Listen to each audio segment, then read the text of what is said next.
ಎಲ್ಲರಿಗೂ ನಮಸ್ಕಾರ. ನಾನು ರಾಜೇಶ್ವರಿ. ರಾಜಿ ಅಡುಗೆ ಚಾನಲ್ಗೆ ನಿಮ್ಮೆಲ್ಲರಿಗೂ ಸ್ವಾಗತ. ಇವತ್ತಿನ ವಿಡಿಯೋಲಿ ತುಂಬಾ ಸುಲಭವಾಗಿ ನಾಟಿ ಕೋಳಿ ಸಾಂಬಾರು ಹೇಗೆ ಮಾಡೋದು ಅಂತ ನೋಡೋಣ. ಯಾವಾಗಲೂ ಮಾಡೋ ಮಸಾಲಾನ ಬಳಸದೆ ಸ್ವಲ್ಪ ಡಿಫ್ರೆಂಟಾಗಿ ಸುಲಭವಾಗಿ ಕುಕ್ಕರ್ನ ಬಳಸದೆ ಪಾತ್ರೆಯಲ್ಲೇ ಹೇಗೆ ಮಾಡೋದು ಅಂತ ನೋಡೋಣ.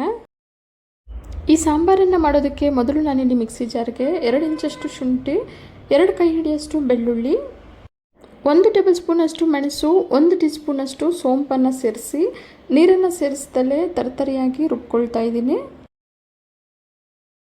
ಈಗ ಒಂದು ಪಾತ್ರೆಗೆ 2 ಟೇಬಲ್ ಸ್ಪೂನಷ್ಟು ಎಣ್ಣೆನ ಸೇರಿಸಿ ಎಣ್ಣೆ ಬಿಸಿ ಆದ ನಂತರ 2 ಮೀಡಿಯಂ ಸೈಜ್ ಈರುಳ್ಳಿನ ಸಣ್ಣಕ್ಕೆ ಕಟ್ ಮಾಡಿ ಸೇರಿಸ್ಕೊಂಡಿದ್ದೀನಿ.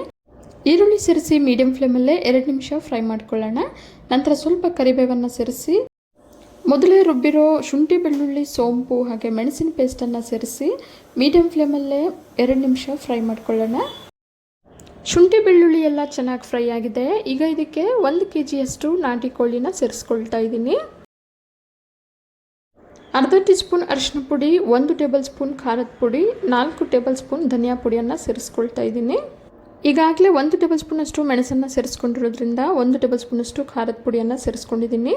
ಖಾರ ಜಾಸ್ತಿ ಇಷ್ಟಪಡೋರು ನಿಮ್ಮ ರುಚಿಗೆ ತಕ್ಕಂತೆ ಖಾರದ ಪುಡಿಯನ್ನು ಸೇರಿಸ್ಕೋಬಹುದು. ಈಗ ರುಚಿಗೆ ತಕ್ಕಷ್ಟು ಉಪ್ಪನ್ನು ಸೇರಿಸಿ ಚೆನ್ನಾಗಿ ಮಿಕ್ಸ್ ಮಾಡ್ತಾ ಮೀಡಿಯಂ ಫ್ಲೇಮಲ್ಲೇ 4 ನಿಮಿಷ ಫ್ರೈ ಮಾಡ್ಕೊಳ್ಳೋಣ. ಈ ರೀತಿ ಫ್ರೈ ಮಾಡೋದ್ರಿಂದ ಚಿಕನ್ಗೆ ಉಪ್ಪು ಖಾರ ಎಲ್ಲ ಹಿಡಿದು ರುಚಿ ತುಂಬ ಚೆನ್ನಾಗಿರುತ್ತೆ. 4 ಕಪ್ಪಷ್ಟು ನೀರನ್ನು ಸೇರಿಸ್ಕೊಳ್ತಾ ಇದ್ದೀನಿ.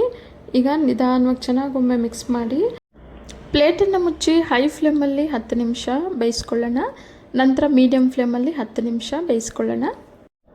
ಚಿಕನ್ ಬೇಯಿಸಬೇಕಾದ್ರೆ ಆಗಾಗ ಸೌಟಾಡಿಸ್ತಾ ಬೇಯಿಸ್ಕೋಬೇಕು. ಕೋಳಿ ಎಳೆಯದಾಗಿರೋದ್ರಿಂದ 20 ನಿಮಿಷಕ್ಕೆಲ್ಲ 80 ಭಾಗದಷ್ಟು ಬೆಂದಿದೆ.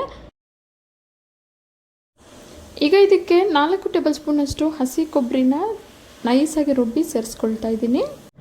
ರುಬ್ಬಿರೋ ತೆಂಗಿನಕಾಯನ್ನು ಸೇರಿಸಿದ ನಂತರ ಚೆನ್ನಾಗಿ ಮಿಕ್ಸ್ ಮಾಡ್ತಾ ಮೀಡಿಯಂ ಫ್ಲೇಮಲ್ಲೇ 10 ನಿಮಿಷ ಕುದಿಸ್ಕೊಳ್ಳೋಣ.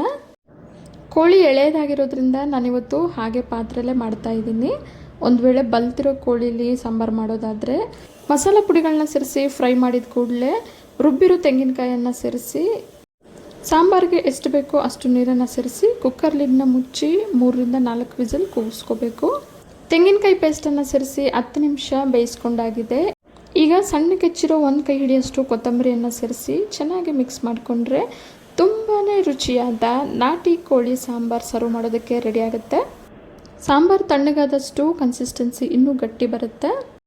ಸಾಂಬಾರಿಗೆ ನೀರನ್ನು ಸೇರಿಸ್ಬೇಕಾದ್ರೇ ತೆಳುವಾಗಬೇಕಾ ಗಟ್ಟಿಯಾಗಬೇಕಾ ನೋಡಿ ನೀವು ನೀರನ್ನು ಸೇರಿಸ್ಕೋಬಹುದು. ಬಿಸಿ ಬಿಸಿ ಮುದ್ದೆ, ಅನ್ನ, ಗೀ ರೈಸ್, ಜೀರಾ ರೈಸ್, ಇಡ್ಲಿ, ದೋಸೆ ಎಲ್ಲದ್ರ ಜೊತೆಗೂ ಕೂಡ ಈ ಸಾಂಬಾರನ್ನು ಸರ್ವ್ ಮಾಡ್ಕೋಬಹುದು. ರುಚಿ ಅಂತೂ ತುಂಬಾ ಚೆನ್ನಾಗಿರುತ್ತೆ. ನೀವು ಕೂಡ ಈ ವಿಧಾನದಲ್ಲಿ ನಾಟಿ ಕೋಳಿ ಸಾಂಬಾರನ್ನು ಒಮ್ಮೆ ಮನೆಯಲ್ಲಿ ಟ್ರೈ ಮಾಡಿ ನೋಡಿ. ಹಾಗೆ ನಿಮ್ಗೆ ಹೇಗೆ ಅನಿಸ್ತು ಅಂತ ನಿಮ್ಮ ಅನಿಸಿಕೆ ಅಭಿಪ್ರಾಯಗಳನ್ನು ಕಮೆಂಟ್ ಮುಖಾಂತರ ತಿಳಿಸಿ. ಇವತ್ತಿನ ಸ್ಪೆಷಲ್ ನಾಟಿ ಕೋಳಿ ಸಾಂಬಾರು ನಿಮಗೆಲ್ಲ ಇಷ್ಟ ಆಗಿದೆ ಅಂದ್ಕೊಂಡಿದ್ದೀನಿ.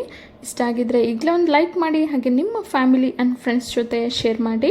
ಮತ್ತಷ್ಟು ಸುಲಭ ಹಾಗೂ ರುಚಿಯಾದ ರೆಸಿಪಿಗಳಿಗೋಸ್ಕರ ರಾಜಿ ಅಡುಗೆನ ಸಬ್ಸ್ಕ್ರೈಬ್ ಆಗೋದನ್ನು ಮರಿಬೇಡಿ. ಇನ್ಯಾಕೆ ವೇಟಿಂಗ್, ಶುರು ಮಾಡಿ ಕುಕಿಂಗ್ ಅಂತ ಹೇಳ್ತಾ ಮುಂದಿನ ವಿಡಿಯೋದಲ್ಲಿ ಸಿಗೋಣ. ಧನ್ಯವಾದಗಳು.